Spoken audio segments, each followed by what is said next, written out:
challenge of the Chinese Communist Party and the threat that it poses to the United States and our allies is of critical importance to us right now. I think in the long term, in terms of American security policy, China is going to be a much more powerful country than Russia.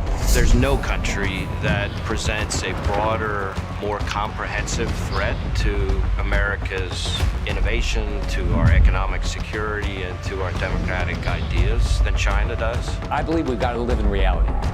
Communist China, it wants to control the entire world, including Americans.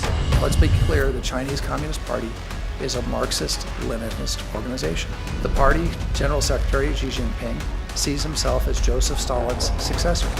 China's a longer-term threat, and we need to be very clear-eyed about what they are and what they aren't. They're not our partner. They're never going to be our partner under the existing leadership team. Under President Xi's rule, the Chinese Communist Party is heading even faster and further in the wrong direction. More internal repression, more predatory economic practices, more heavy-handedness, and most concerning for me, a more aggressive military posture. For China, success is a zero-sum game. China is going to eat our lunch? Come on, man. I mean, they're not bad folks, but guess what? They're not a competition for us. On the surface, that's a really puzzling thing to say. Joe Biden's saying China is not really a threat. China is America's chief rival on the global stage, and nobody should know that better than Joe Biden. I mean, during the Obama-Biden administration, they actually recalibrated foreign policy to contain China. It was called the pivot. China has never loomed larger in our lives. Think about it. The economy, trade, espionage, now COVID-19. China has said openly that they want to supplant us as the world's superpower. But Joe Biden talks about China differently. China is not our enemy. Not a problem. What are we worried about? Come on, man. He doesn't see them as a threat. And I believe then what I believe now, that a rising China is a positive development.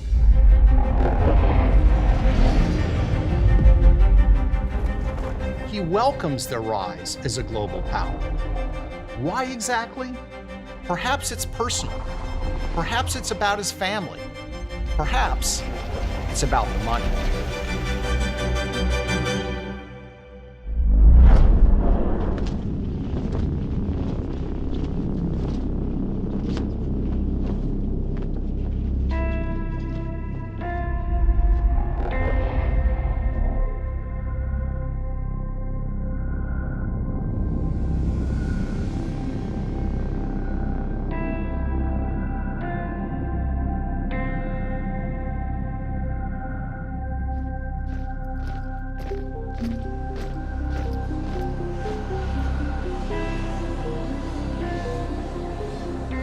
December 2013, Vice President Joe Biden is arriving in Beijing for a series of sensitive meetings with Chinese officials.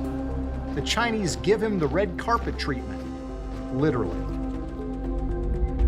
But also along for the trip, Joe Biden's son, Hunter Biden. During the visit, Joe Biden meets with Chinese Vice Premier Li and with President Xi. A 2013 trip to China getting new attention this morning, not for what Joe Biden did, but for who he brought with him. And what was Hunter Biden doing? We're not sure. He doesn't appear in many pictures of the official festivities. But what we do know is this. 10 days after father and son returned to the United States, Hunter Biden's small investment firm announced a $1 billion private equity deal with the Chinese government. And where did the capital come from for this deal? From the Chinese government itself.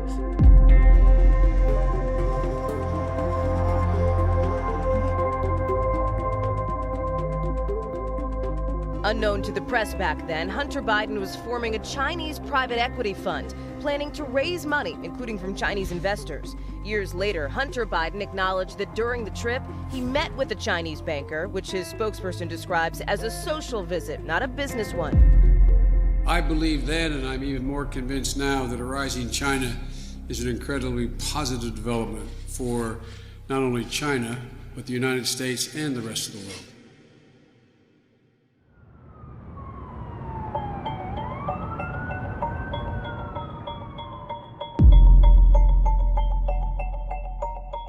Hunter's small firm got a deal that no one else had in China.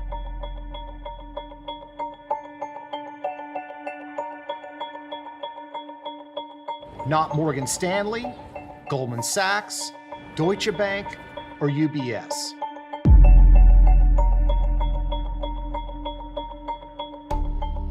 And are you vulnerable on this issue at all because of your son's business dealings in China?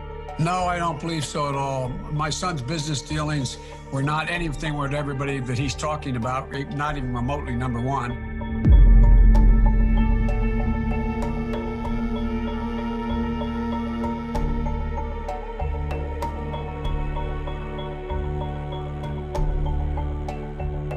What's interesting is Hunter Biden had no real background in China, in finance, or private equity.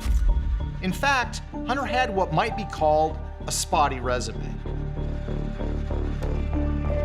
A couple of youthful jobs, owing directly to his father's influence. He was once made a director of Amtrak based on the fact that he'd ridden on trains. He'd been addicted to crack cocaine, had an unsettled domestic life, and a brief attempt at a naval career ended with a discharge over drug use.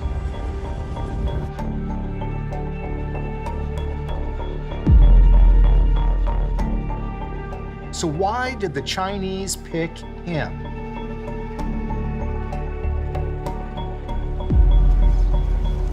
Spring 2017.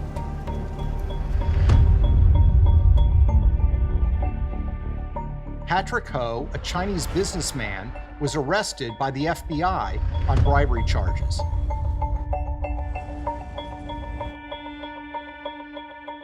He worked for a Chinese energy company with close ties to the Chinese military.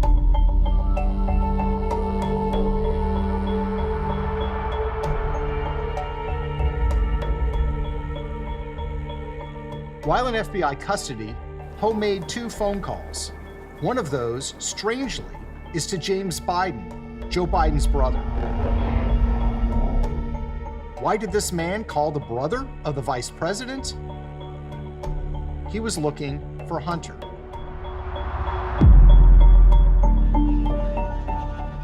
This is the remarkable and largely hidden story of the secret financial relationship between the Biden family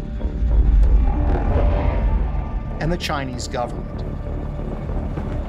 It's a relationship that grew while Joe Biden was Vice President of the United States. And shortly after he was appointed the point person on U.S. policy towards China. Our investigation is based on corporate records, financial documents, legal briefings, and court papers. It's the story of the second most powerful man in the world at the time, and how his family was striking deals with America's chief rival on the global stage, the People's Republic of China.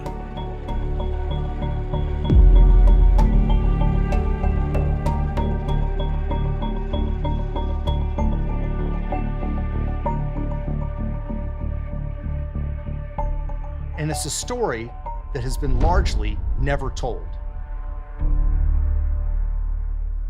A rising China is a positive development, not only for the people of China, but for the United States and the world as a whole.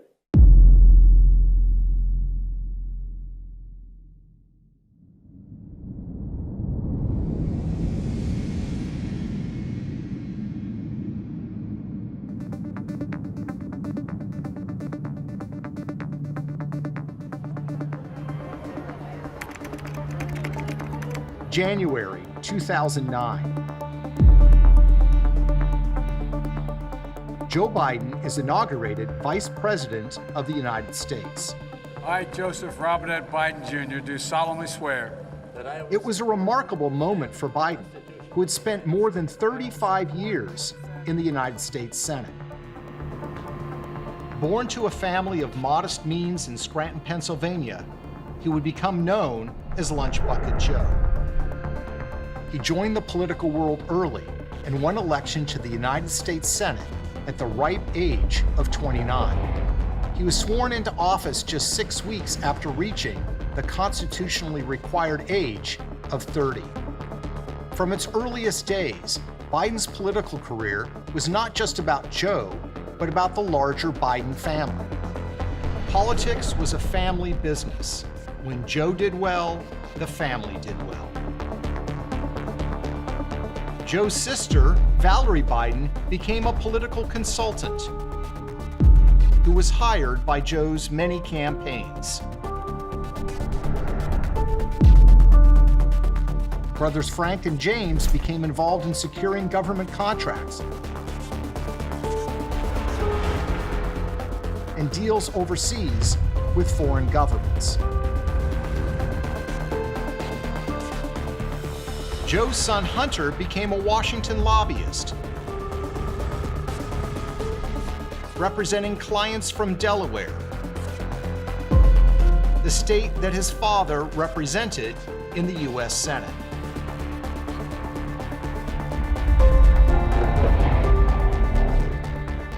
When Joe Biden was elevated to the vice presidency, the family's ambitions grew accordingly. Now the world was a business opportunity, and the Biden family was looking for deals, including with foreign governments. Just months after Joe Biden was inaugurated vice president, his son Hunter Biden formed a company called Rosemont Seneca Partners.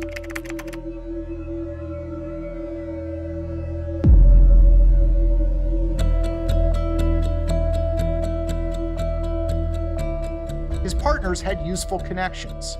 One was Christopher Hines, the stepson of Senator John Kerry, a powerful U.S. senator who would later become Secretary of State. The other partner was Devon Archer, a friend of Hines.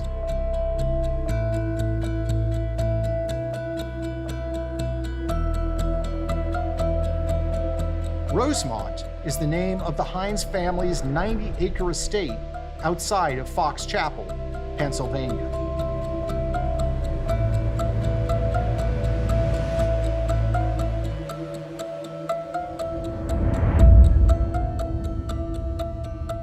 Rosemont Seneca, the new investment firm, opened an office in Georgetown, just 2 miles from the White House.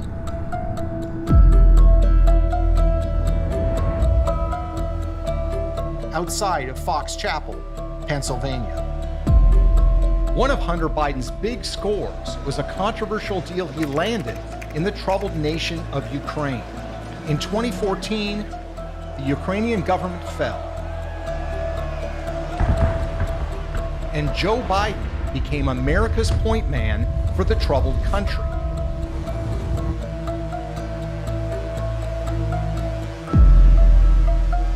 Weeks later, Hunter Biden was hired by a corrupt Ukrainian energy company called Burisma, which paid Hunter at a rate of $1 million a year. This despite the fact that he had no experience in energy or in Ukraine.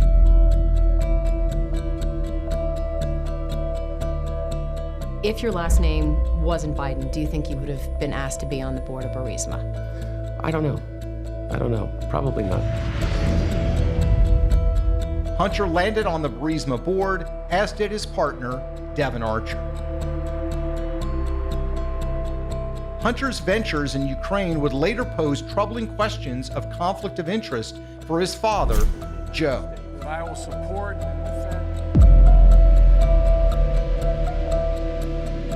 Rosemont was landing deals around the world. But the big prize was China, with its booming economy and staggering growth. It's also an economy where relationships are key, especially with the Chinese government.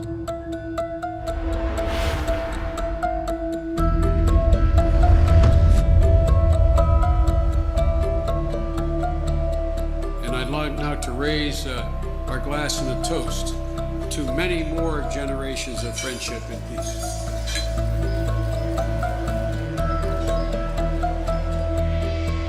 Hunter Biden began meeting with Chinese government officials at the highest levels of power.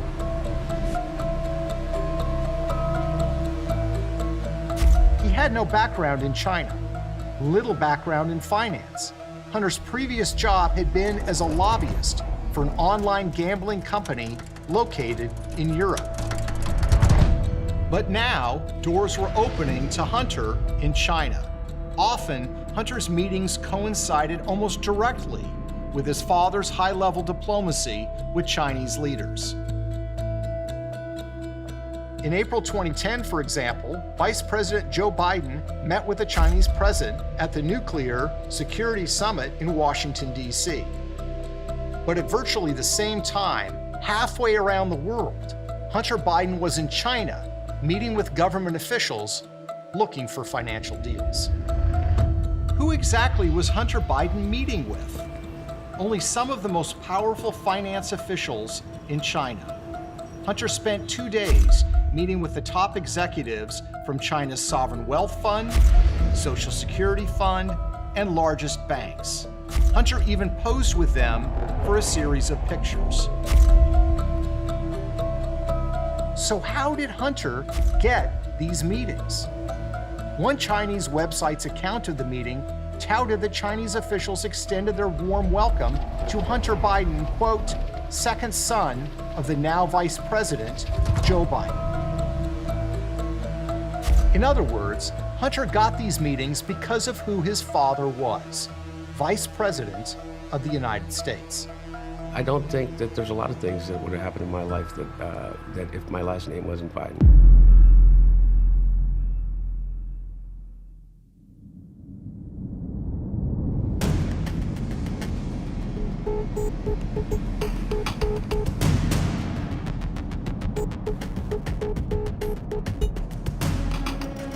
Vice President Joe Biden, with one eye towards a possible 2016 bid, is getting the chance to flex his international muscle power in Asia.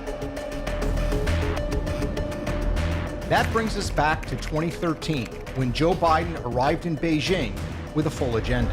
Among the highly sensitive issues to press with his hosts, Chinese cyber attacks, the theft of American intellectual property, trade issues, national security, China's claims over the South China Sea. Hunter Biden was also on board.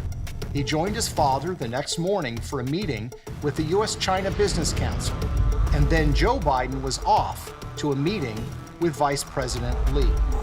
Just where Hunter Biden spent the rest of his time on the trip remains largely a mystery. But we do know this: Hunter later admitted that he introduced his father to a Chinese official on this trip who was involved with Hunter's budding business ventures. And we know that 10 days after the trip, Hunter's $1 billion deal with the Chinese government was finalized. Hunter and his Chinese partners established a private investment fund they would call Bohai Harvest.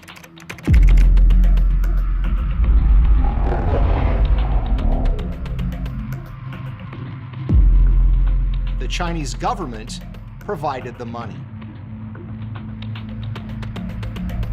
Hunter was given a seat on the Bohai Harvest board of directors and a 10% equity stake in the new company.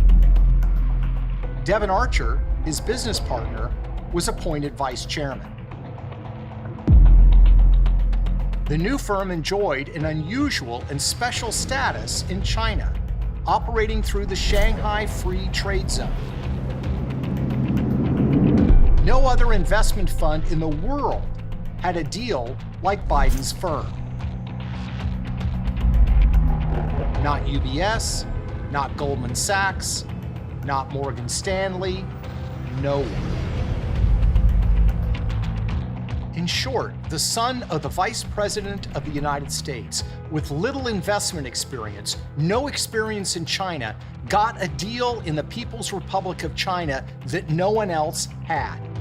And he got that deal shortly after his father was appointed point person on U.S. policy towards China. But this isn't just another story about a politician's kid getting rich. Hunter's new firm, Bohai Harvest, began making investment deals around the world that would serve the strategic interests of the Chinese government.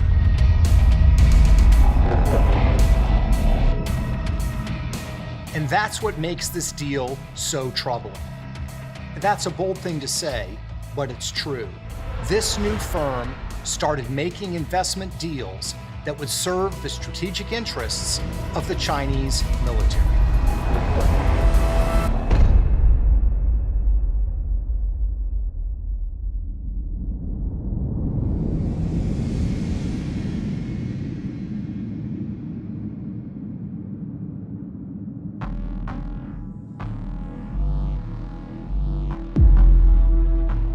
In 2015, Hunter Biden's Bohai Harvest joined forces with the Chinese military contractor AVIC to buy American parts manufacturer Henniges.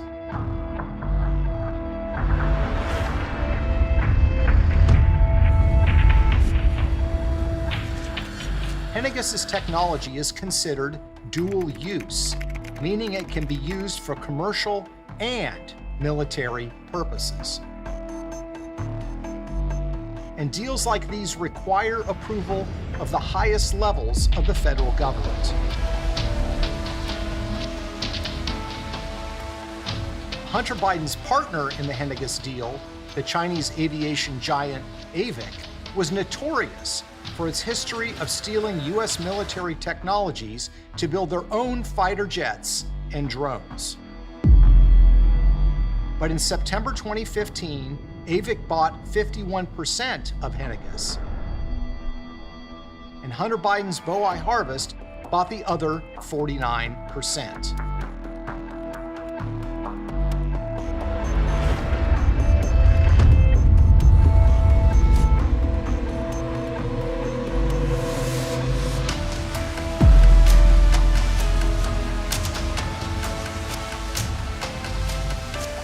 And yes, the Obama administration did indeed approve it.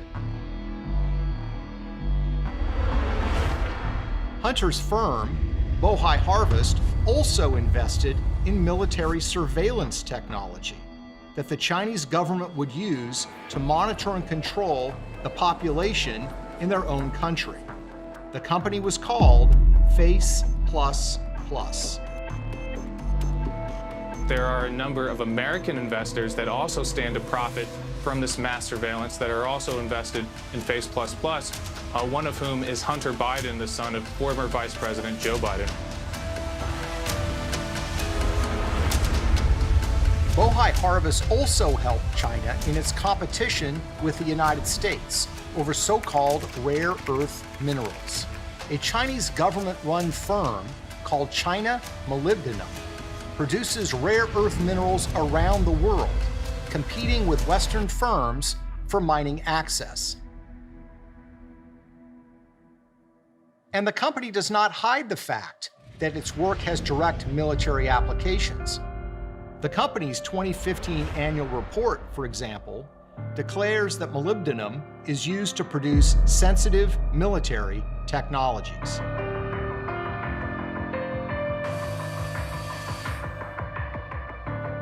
What's fascinating is that while Hunter Biden and his firm were helping Beijing in the race to acquire rare earth minerals, his father's administration was actually fighting them.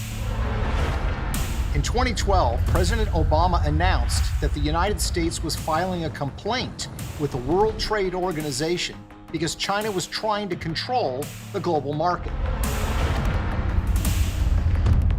In 2014, the World Trade Organization agreed that China was trying to do so. Yet, 2 years later, Hunter's firm joined with China Molybdenum and announced that together they were buying more than half of one of the largest copper mines in the world. And so while the Obama administration was competing with China in the race for rare earth minerals, Hunter Biden and his firm were actually helping Beijing win that race. But there was an even more troubling deal. In December 2014, Hunter's firm became an anchor investor in a company called China General Nuclear, or CGN. CGN had been wholly owned by the Chinese government, but it was now selling off a minority stake to a favored investor. Hunter Biden presumably didn't realize that when his company was investing in CGN, they were investing in a company that was under FBI investigation for stealing U.S. nuclear secrets. In fact, less than 18 months after Hunter's Chinese firm invested in China General, a nuclear engineer named Alan Ho and the company were charged by the U.S. Justice Department with stealing nuclear secrets from the United States. According to the FBI, Ho had been working under the direction of China General to steal American nuclear secrets since 1998. It's not clear whether the FBI or the Obama Justice Department knew that Joe Biden's family was actually involved with CGN. But what is clear is that China has been trying to steal American nuclear secrets for a long time. Is it really that crazy to think that by partnering with the son of the vice president, they were trying to buy them too? And make no mistake, these firms Hunter was dealing with are directly tied to the Chinese military. In June 2020, the U.S. Department of Defense released a list of companies doing business in the United States that were known to be connected to the Chinese military. On that list, AVIC and CGN. But the Bidens weren't done cutting deals in China.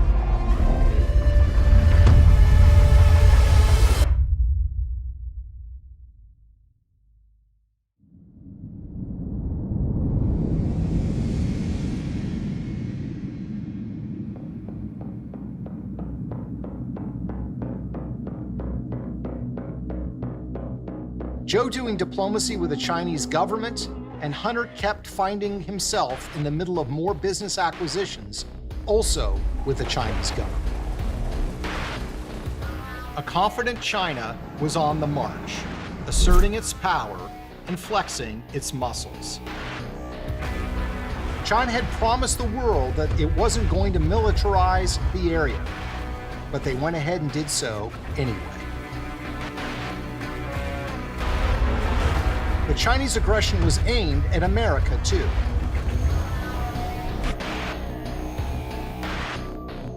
China's military has attacked major U.S. companies in a computer war that kills American jobs. More than 21 million Americans had personal information stolen from government files in a data breach that was 6 times as large as originally disclosed. The information was hacked from the Office of Personnel Management, or OPM, which said today it is highly likely that anyone who went through background checks to apply for a government position since 2000 was affected.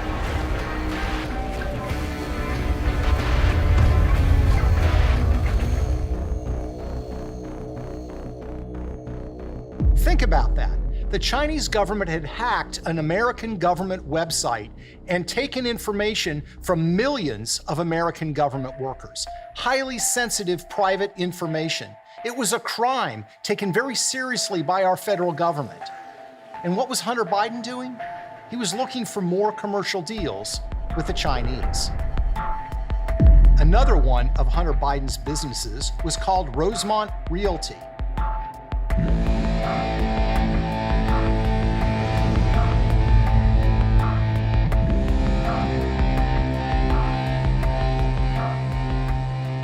co-founded with Devon Archer, who is the chairman of the firm.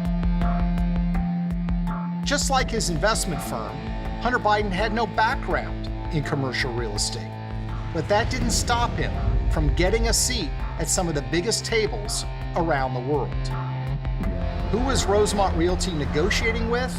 That would be a company called Gemini, a former subsidiary of a Chinese state-owned company with close ties to the Chinese military. Rosemont Realty certainly played up the Biden connection in the material they provided to possible investors. In a company prospectus from Rosemont marked confidential, they noted that it was a key consideration that Hunter Biden, son of Vice President Biden, is on the advisory board. In August 2015, an eye-popping multi-billion-dollar deal was announced. The Chinese company Gemini was buying a 75% stake in Hunter Biden's company, Rosemont.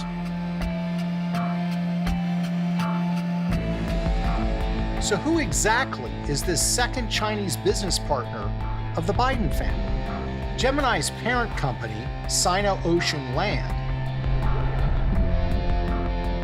is actually run out of the headquarters of the China Overseas Shipping Company, COSCO, which is called the fifth arm of the Chinese Navy. So you have two big deals between the Biden family and the Chinese government, or Chinese government-linked firms, in the years following Joe Biden's appointment as the point person on U.S. policy towards China. But there was still more business to be done. Hunter and his business partner, Devon Archer, began working with yet another firm, this one called Burnham Asset Management. Out of an office in New York City, they worked to line up more deals with Chinese companies, many of them mysterious and with murky ties to the Chinese government. One of the companies was called Kirin Global Enterprise Limited, a mysterious investment vehicle run by Larry Li and Guo Jinfeng. Very little is known about Kirin other than the fact that they invest heavily in mainland Chinese infrastructure. Another Chinese firm the Bidens wanted to partner with is called Harvest Global Investments.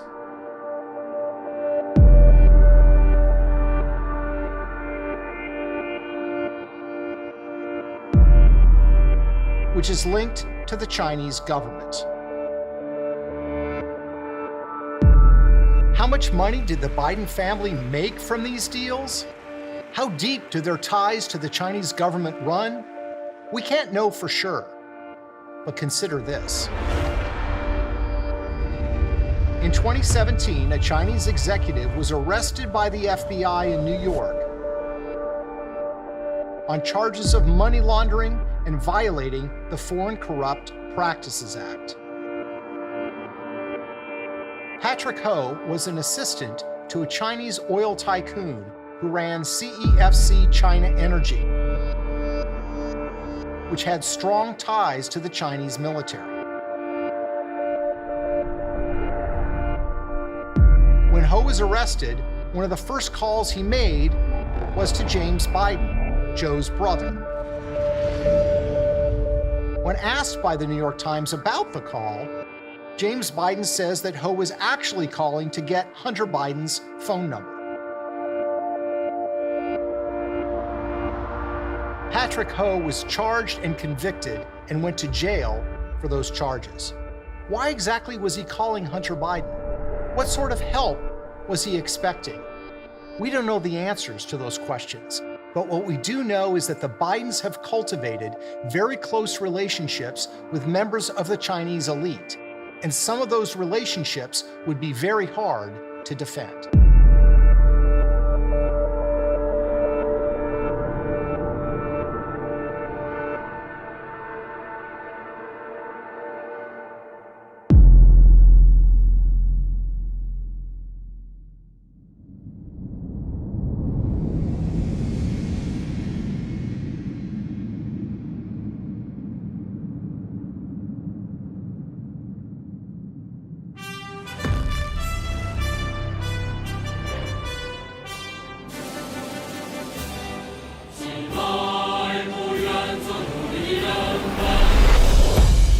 So what do we know? We know that the Biden family has a series of lucrative deals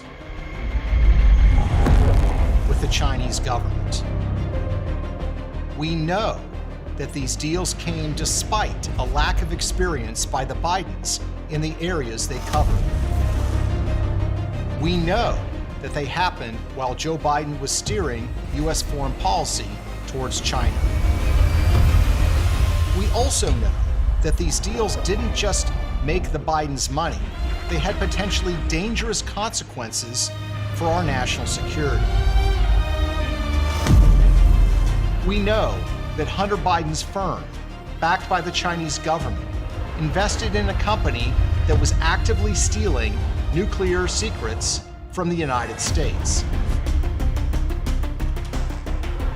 We know that China has been consistent in their efforts to acquire U.S. technology, and that their spies have been caught trying to steal our military technology. We know that Hunter Biden's firm bought a company that provides dual-use technologies for the Chinese military. We know that global powers have tried to stop China from monopolizing the world's mineral resources. And we know that Hunter Biden's firm bought a company that actually helped China in its competition with the United States for mineral resources. And we also know this, that Biden investment firm that helped China gain access to dual-use technology, that invested in Chinese surveillance technology and helped China in its quest to control the world's strategic metals? Hunter Biden was forced by political pressure to resign from that firm's board of directors in late 2019.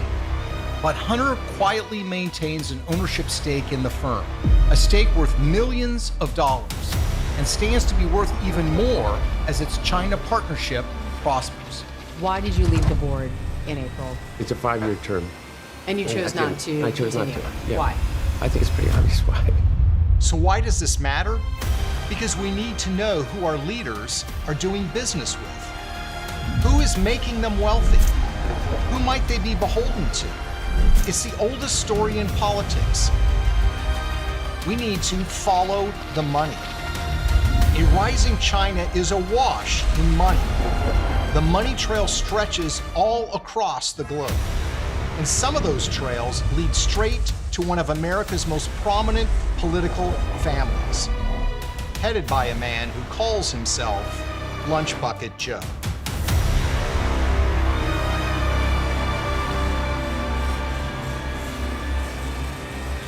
China is going to eat our lunch? Come on, man.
man.